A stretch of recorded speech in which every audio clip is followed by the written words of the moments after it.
Assalamualaikum warahmatullahi wabarakatuh. Nama saya Masya Cantika Putri, NPM 23170559, S1 Ilmu Komputer kelas D. Di sini saya akan menjelaskan aritmatika komputer.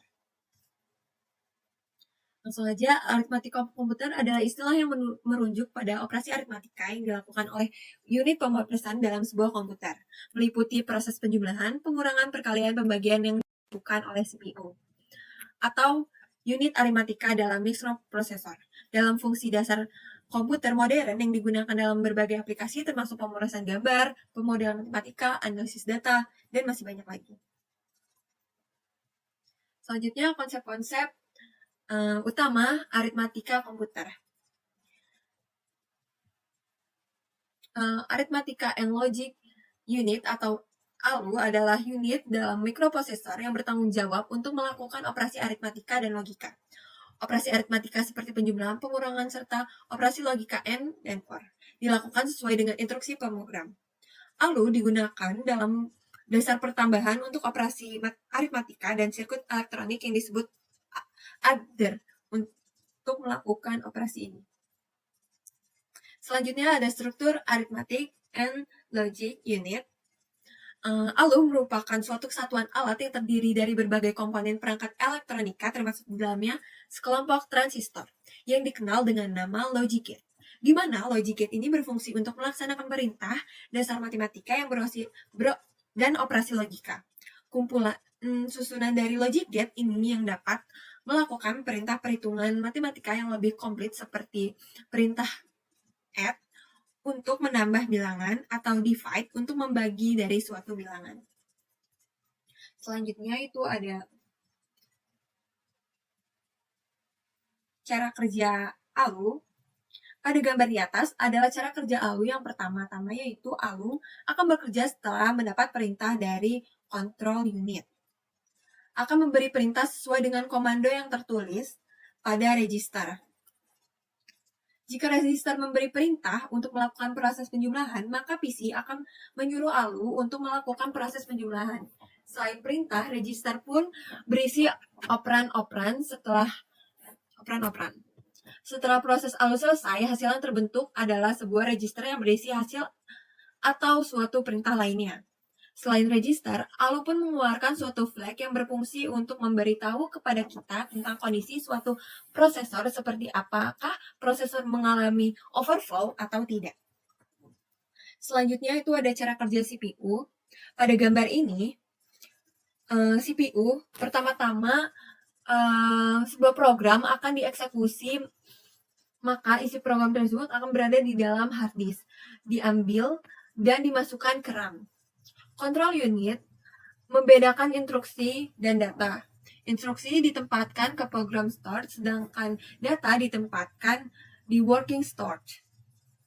Selanjutnya, instruksi dan data tersebut diambil oleh control unit, disimpan di register.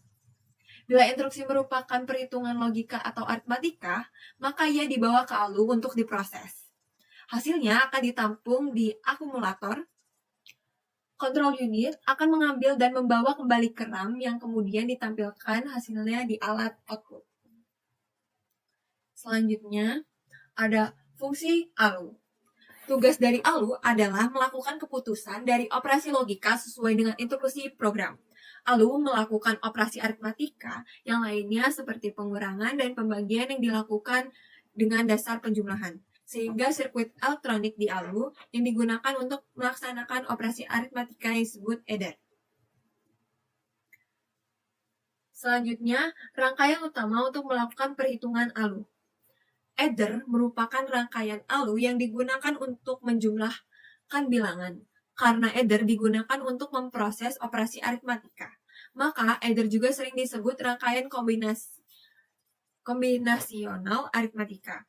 Ada 3 jenis adder. Yang pertama, rangkaian adder yang hanya menjumlah 2 digit disebut half adder. Half adder merupakan dasar bilangan biner yang masing-masing hanya terdiri dari 1 bit. Oleh karena itu, dinamakan penjumlahan tak lengkap.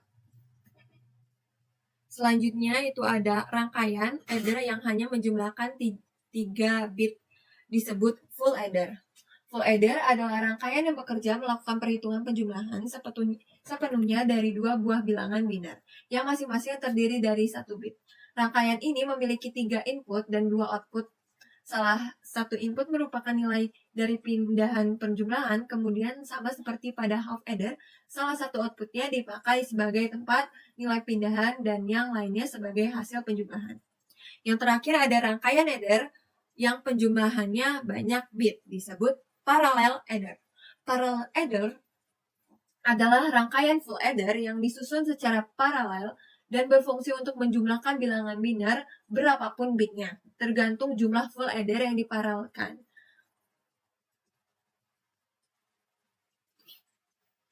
Selanjutnya ada representasi bilangan. Representasi bilangan adalah cara bagaimana bilangan disimpan dan dimanipulasi dalam sistem komputer.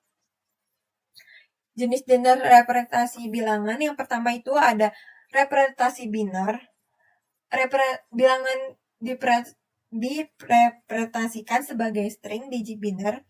Sistem bilangan yang paling umum digunakan dalam komputer karena kompatibel dengan hardware digital. Yang kedua itu ada representasi desimal. Bilangan direpresentasikan sebagai string digit desimal. Digunakan untuk interaksi manusia dan komputer karena lebih mudah dipahami manusia. Yang ketiga ada representasi heksadesimal. Digunakan untuk mempersingkat string biner panjang. Yang keempat ada representasi floating point. Digunakan untuk bilangan real, memakai format ilmiah dengan matisa dan eksponen. Yang terakhir ada representasi fixed point. Digunakan untuk bilangan real dengan presisi terbatas dan memakai format desimal dengan jumlah digit pecah yang tetap. Selanjutnya itu ada overflow dan underflow. Ketika hasil operasi aritmatika melebihi rentan yang dapat direpresentasikan oleh komputer, maka terjadi overflow. Sebaliknya, ketika hasil sangat dekat dengan nol dan tidak bisa direpresentasikan dengan presisi, maka terjadi underflow. Aturan untuk mendeteksi overflow bila dua buah bilangan ditambahkan dan keduanya positif atau keduanya negatif, maka overflow akan terjadi. Dan jika hanya dihasilkan memiliki tanda yang berlawanan. Teknik pembulatan yang sesuai dengan standar IAAA adalah sebagai berikut. Yang pertama, pembulatan ke bilangan terdekat. Hasil dibulatkan ke bilangan terdekat dan dapat direpresentasi. Yang kedua, pembulatan ke arah. Hasil dibulatkan ke atas ke arah hingga positif. Yang ketiga, pembulatan ke arah. Hasil dibulatkan ke atas ke arah terhingga negatif. Yang keempat, pembulatan ke arah 0. Hasil dibulatkan ke arah 0. Selanjutnya, presisi dan kesalahan. Presisi adalah sejauh mana komputer dapat mewakili bilangan dengan benar dalam format tertentu. Kesalahan terjadi ketika operasi matematika yang dilakukan hasilnya tidak sesuai dengan diharapkan karena pembulatan atau keterbatasan dalam representasi bilangan. Optimasi aritmatika. Teknik-teknik yang digunakan untuk mengoptimalkan kinerja operasi aritmatika dalam komputer. Ini meliputi penggunaan instruksi single instrument multiple data. Untuk melakukan operasi pada beberapa data sekaligus, penggunaan pipelining dan operasi integer. Selanjutnya, operasi aritmatika. Operasi-operasi aritmatika dasar seperti penjumlahan, pengurangan, perkalian, dan pembagian merupakan bagian penting dari aritmatika. Meskipun terlihat sederhana, implementasi operasi-operasi ini di tingkat hardware akan bisa menjadi lebih kompleks. Selanjutnya, floating point aritmatika. Aritmatika floating point, penjumlahan atau pengurangan, langkah-langkah yang dilakukan untuk menambah atau mengurangkan dua bilangan floating point. Yang pertama, membandingkan kedua bilangan dan ubah ke bentuk yang sesuai pada bilangan dengan nilai kecil, eksponensial, lebih kecil. Yang kedua, melakukan operasi penjumlahan atau pengurangan. Yang terakhir, melakukan normalisasi dengan menggeser nilai matisa dan mengatur nilai eksponensialnya. Kedua, perkalian. Algoritma umum untuk perkalian dalam bilangan floating point terdiri dari 3 langkah. Langkah yang pertama, hitung hasil eksponensial dengan penjumlahan nilai eksponen dan dari kedua bilangan. Yang kedua, kalikan kedua bilangan matisa. Yang terakhir, normalisasi hasil akhir. Yang terakhir ada pembagian. Logaritma umum, pembagian dari bilangan floating point terdiri dari 3 langkah. Yang pertama, hitung hasil eksponensial dengan mengurangkan nilai eksponen dari kedua bilangan. Yang kedua, bagi kedua bilangan mantisa. Yang terakhir, normalisasi hasil air. Itu saja yang bisa saya sampaikan. Kurang lebihnya saya mohon maaf. Terima kasih. Wassalamualaikum warahmatullahi wabarakatuh.